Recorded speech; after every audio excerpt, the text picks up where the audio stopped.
Hey, what's up, man? Hey, Steven, what's up? I'm great, man. How you doing? Talk to me. Pretty good, pretty good. Yo, I listen to First Take every day and always listen.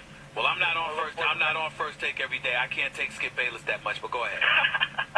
all right. I just got a question. All right, on First Take, you always seem to be like, well, Tim Tebow this, Tim Tebow that. And I just saw Jeremy Lin, he kind of had a Tim Tebow kind of day. He didn't do all that great. But like you said, he sparked the team. He sparked everyone to play defense, to their defense. So why do you have double standard where you're like, oh, Jeremy Lin can do this for Knicks, and Tim Tebow? Let me explain. Let me explain. You need to be quiet, and I need you to listen, because I'm dead serious when I answer your question. Okay? Okay. Jeremy Lin can play. Jeremy Lin can play the game of basketball. How good he's going to be remains to be seen. But the fundamentals of basketball that you look at to gauge whether a guy can play or not on this level is there. I watched him dribble the basketball against Derek Fisher. I watched him shoot over Andrew Bynum.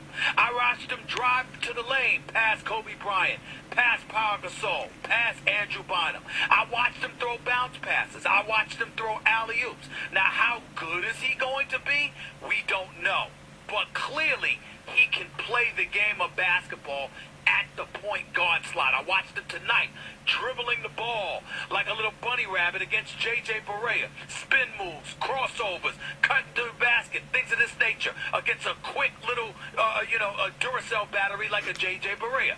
Now let's juxtapose that to answer your question, David, to Tim Tebow. Tim Tebow is a football player. I am on the record as saying, on First Take and everywhere else I've been, including Sean Hannity's show, okay, and his crazy butt, I've said Tim Tebow can play the game of football. He deserves to be wearing an NFL uniform. What he does not deserve, and has never deserved, is to be a starting quarterback in this league, because to stand behind center, to bend down, and to put your hands on between there to grab the football, okay, you're supposed to be able to throw it. If you are completing, we are in a city where Mark Sanchez completes 56% of his passes, and we say he stinks. Tim Tebow can't even complete 50%. He completes 46% of his passes, and most of his successes come running the football.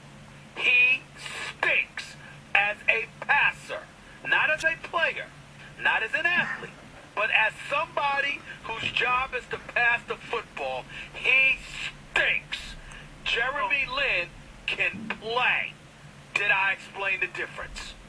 Yeah, I guess so. But where would you put how Jeremy Lin can motivate his teammates, and just juxtapose that with Tim Tebow's way of motivating? Well, Tim Tebow can motivate his teammates, there's no doubt. Nobody can rival teammate Tebow in that regard, because he's a spiritual person, and clearly he's incredibly inspirational, because he's the epitome of a positive attitude kind of guy, and he deserves a lot of credit for that. But he can't throw. And by the way, this is my last point, and then I got to go to break. I checked. You know who I checked with, David? What? I checked with my pastor.